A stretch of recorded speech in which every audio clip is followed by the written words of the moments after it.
Bom dia, tudo bem? Vamos fazer a nossa agenda de reforma íntima do dia 23 de janeiro de 2026. Reflexão e vivência em torno do Evangelho. E odiados de todos sereis por causa do meu nome. Mas aquele que perseverar até o fim, esse será salvo. Mateus 10:22. Sugestão para sua prece. Prece rogando ao anjo da guarda o combate à desistência. Reflexão. A partir de tua reflexão, estabeleça metas de melhoria íntima para o dia de hoje. Amado Mestre Jesus, nós queremos neste momento agradecer pelas bênçãos recebidas. Queremos agradecer também pelas dificuldades que perpassam pela nossa existência, porque elas nos apontam em direção ao céu. Rogamos, Jesus, que nos ajude a desenvolver mecanismos íntimos para combater a desistência. Fica conosco, Jesus. Graças a Deus, que Deus seja louvado.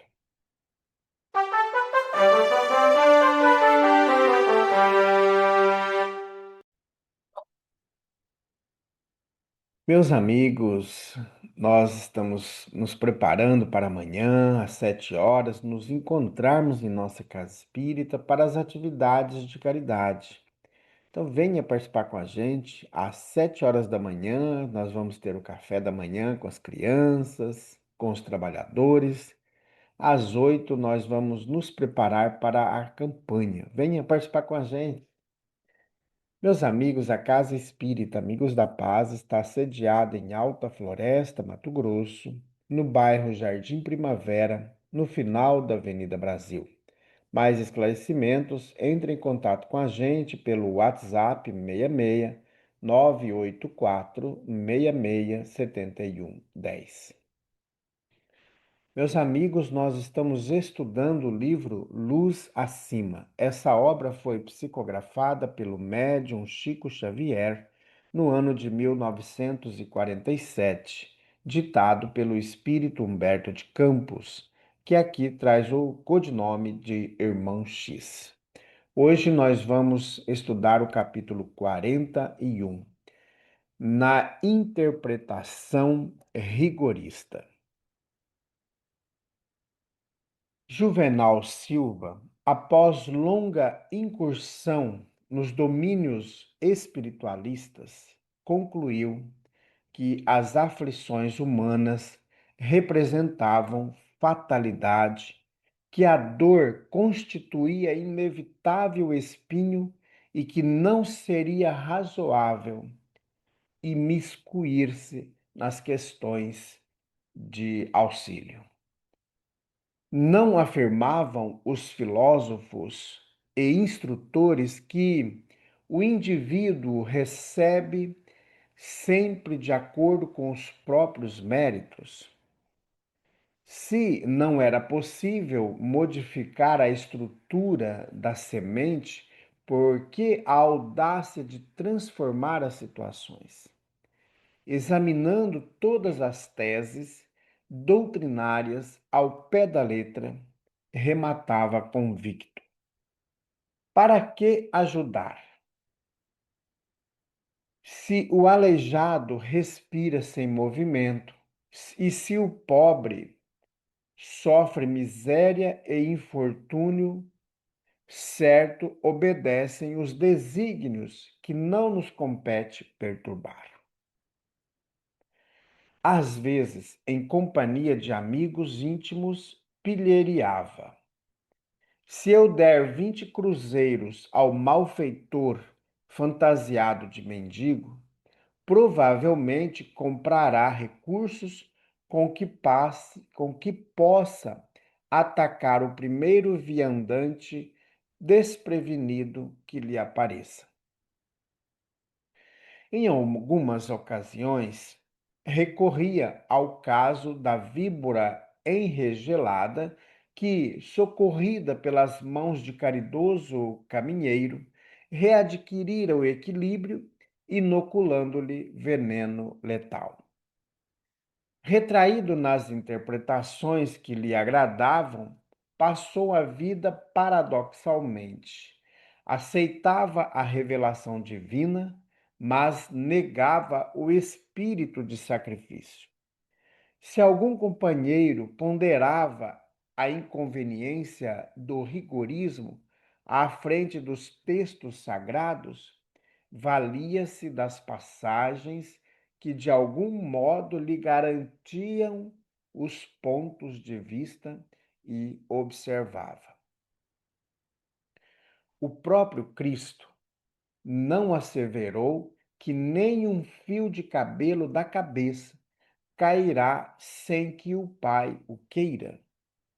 Se nossas dificuldades estão dependendo da vontade de Deus, como entender as interferências da criatura?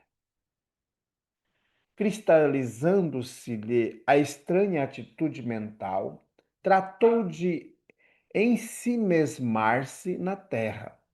Depois de trancafiar-se na torre falsa do individualismo excessivo, cercou-se de cofres pesados e flores leves num palacete que resumia os mais avançados serviços de conforto moderno.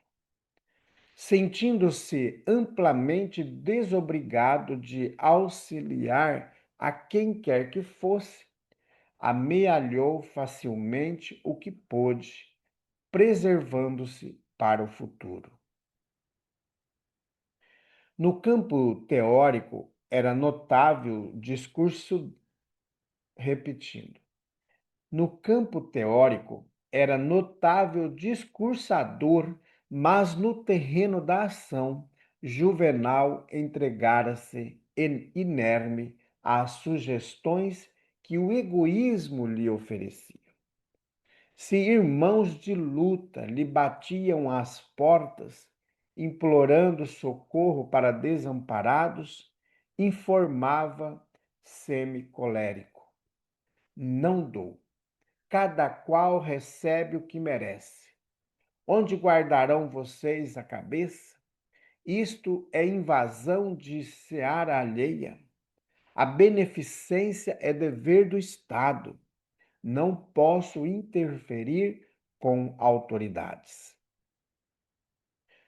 Quando alguém lhe dizia que a dor não esperava por decretos e que a morte não costumava ler portarias governamentais, explodia furioso. Cada espírito se cerca daquilo que merece e ou que pede. E lá vinha Juvenal com vastíssima série de referências às leis regenerativas. Para afirmar-se, estribava em estudos de toda sorte. Recorria a doutrinas orientais e ocidentais. Citava inumeráveis exemplos da própria vida e ninguém lhe deslocava o parecer. De tempos em tempos surgiam senhoras caritativas reclamando contribuição para a benemerência social. Ele, contudo, reagia forte. Perdoe-me, exclamava irritadiço, mas creio guardar em escassos deveres em casa. De outro modo, não perturbariam o serviço divino, porquanto esta caridade pedinchona não se harmoniza com a justiça. Se vocês soltarem todos os malfeitores presos à grade do sofrimento adequado, que seria do mundo em que vivemos, saibam que não as acompanho. Sou adversário da desordem. Invariavelmente, retiravam-se as protetoras dos necessitados devastados em meio à tristeza e ao desapontamento. Em semelhante rumo, prosseguiu Juvenal até a desencarnação, finda a qual entrou em aflitivo isolamento. Vivia a esmo, como que envolvido numa coluna de neblina espessa.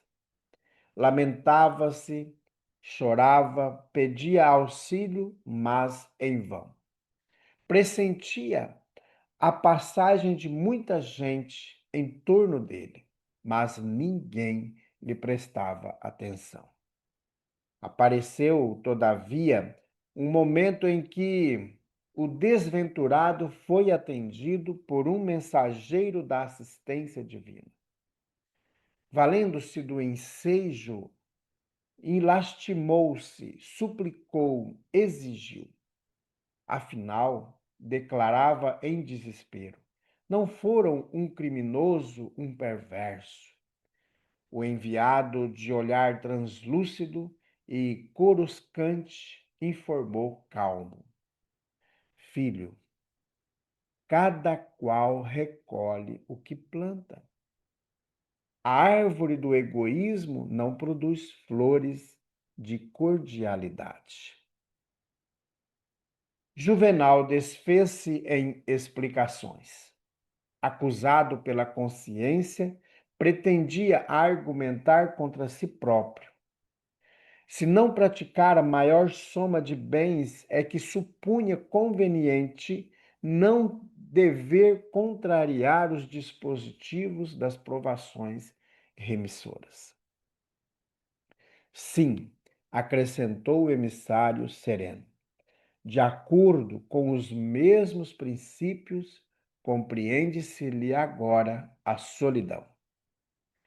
Quer dizer, exclamou Silva, desalentado, que deveremos invadir os celestes desígnios?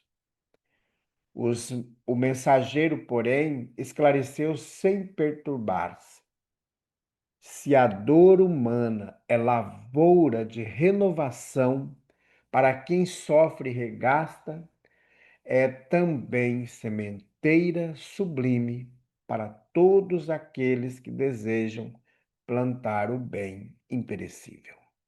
De outra forma, Jesus não precisaria imolar-se na cruz por nós todos.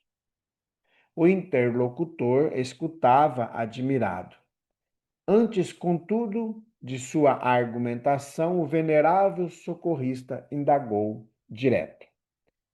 Juvenal, se você, quando via alguém aproximar-se da sua porta ou de sua personalidade, conhecia de tão perto a questão do merecimento, nunca pensou que a sabedoria e o programa de Deus atuavam em cada acontecimento através de ligações invisíveis, porque o sofredor ou o necessitado já se faziam dignos de seu amparo e de sua proteção? Silva, que não obstante egoísta, recorria ao raciocínio e à lógica, perdeu o gosto de responder. Mergulhou a cabeça entre as mãos e começou a meditar. Irmão X. Meus amigos, quando a gente faz a campanha de Fraternidade Alta de Souza, a gente se depara com essa situação, né? Algumas pessoas dizem para nós: ah, eu não vou ajudar ninguém, não. Quem quiser que vai trabalhar, né? Vocês estão perdendo tempo. Eu discordo, eu não concordo com o trabalho que vocês fazem, né? Então, muitas vezes a gente escuta isso. E é importante percebermos, se nós plantarmos, nós vamos colher. E aqui, não tentando justificar igual o Juvenal, né, porque ele usava toda a sabedoria que ele tinha, todos os livros doutrinários que ele tinha para justificar a sua atitude. Mas Jesus poderia ter carregado a cruz sozinho. Cirineu não tinha nada a ver com aquela cena, aparentemente, mas ele ajudou Jesus a carregar a cruz. Então, meus amigos, quem somos nós que não vamos estender a mão a tantos que necessitam? Quantas vezes a gente acha, eu tenho que levantar cedo, eu tenho que curtir, eu estou de férias, deixa eu ficar aqui deitado, mas só que a gente vai vendo que as nossas dores não param, elas vêm. Aparece um detalhe aqui, outro detalhe acolá, e a gente sabe que a enfermidade, ela vem e muitas vezes ela está porque nós estamos desprotegidos, desprotegido pelas boas obras, desprotegido pela prece. Nós, às vezes, não fazemos oração. A nossa oração é um discurso, obrigando Deus a fazer, obrigando Deus a dar um carro, dar a saúde, dar uma casa, dar um emprego, dar uma melhoria salarial. Deus tem que fazer isso por mim. Então, nós entramos numa seara muito perigosa, porque nós nós é que estamos virando Deus, mandando Deus fazer isso. Jesus tem que fazer isso. Então são argumentações equivocadas que foram colocando na nossa mente, deturpando os ensinos de Jesus. E nós vamos aceitando porque nos compraz com esse tipo de argumentação. E é o que aconteceu com o nosso irmão Juvenal, que estudou tanto, que aperfeiçoou tanto, mas não aperfeiçoou na caridade, só na inteligência. E muitas vezes, na sua maioria das vezes, tentou tirar do trabalho do bem, da caridade, aqueles que assim faziam. Então, meus amigos, é importante nós nos desvencilharmos daqueles argumentos que são argumentos que eu esqueci a palavra que eu ia dizer aqui, mas assim, lembrei, que nos sabotam. Existem pensamentos que nos sabotam e a gente se deixa conduzir. E há enfermidades que são criadas pela nossa mente para nos sabotar. Eu não quero fazer, eu não gosto de tal coisa, eu não me sinto bem. Automaticamente eu vou criando internamente, muitas vezes consciente, outras vezes não consciente, mas nós vamos criando situações para nos inibir e aí nós termos uma desculpa para não fazer o trabalho. Então, meus amigos, é interessante pensarmos nisso. Durante a leitura do texto, eu me lembrava do livro Lindos Casos, da campanha de Fraternidade Alta de Souza, da editora Alta de Souza. Lá tem um caso de uma mulher que tinha psoríase. E na casa espírita orientaram para ela para que ela fizesse a campanha de fraternidade Alta de Souza. Na região que ela estava, não tinha, mas aí ela procurou uma casa espírita que fazia e ela começou a participar da campanha. Durante 30 dias que ela estava ali, acabou a psoríase. E aí ela se dedicou ao trabalho e tal. Nunca mais teve psoríase. Ela teve que mudar da região e foi para uma outra região distante e não tinha a campanha de fraternidade, a psoríase voltou. Aí ela teve que implantar a campanha de fraternidade na região onde ela se encontrava. E aí a psoríase foi embora. Então, meus amigos, a multidão de pecados que nós temos será perdoado se nós amarmos bastante. Só o amor é capaz de nos curar. Por isso que a Alta de Souza, em algumas de suas mensagens, ela diz: de pés sangrando, vá fazer o trabalho. Não criemos desculpas para o trabalho. Nos fortalecemos. Jesus está conosco. Se nós fôssemos todos os momentos que nós temos de sofrimento, de dor, nos abster da tarefa, não tinha mais ninguém trabalhando no serviço do bem. Estaríamos todos como Juvenal, pedinte no mundo espiritual, e ninguém iria olhar para nós. Então, meus amigos, que nós consigamos trabalhar no nosso íntimo o amor, o perdão, a fraternidade. Nós viemos aqui nesta encarnação que nós estamos vivendo, é a melhor encarnação da nossa existência, de todas as outras encarnações que nós tivemos na Terra, porque é nesta que nós estamos tendo acesso mais profundo no Evangelho de Jesus, porque das outras vezes nós utilizamos o Evangelho para matar, para guerrear, para criar cruzadas, guerras santas para tudo quanto era canto e eliminar todo mundo que pensava diferente. E nesta encarnação nós estamos aprendendo o amor. Nós viemos aqui só para ser bom. Não retornemos para o mundo dos espíritos de mãos vazias. Jesus, bondoso amigo, nos ajude a trilhar no teu caminho. Nós somos relapsos. Nós nos sabotamos todos os dias, criando artifícios, mecanismos que vão nos afastando do trabalho do bem. Às vezes consciente, às vezes inconscientemente. Que consigamos perceber esses pontos frágeis da nossa existência e levantar para a tarefa, realizar a tarefa enquanto temos tempo. Fica conosco, Jesus. Graças a Deus, que Deus seja louvado. Meus amigos, tenhamos um bom dia, fiquemos em paz e que Deus nos abençoe a todos.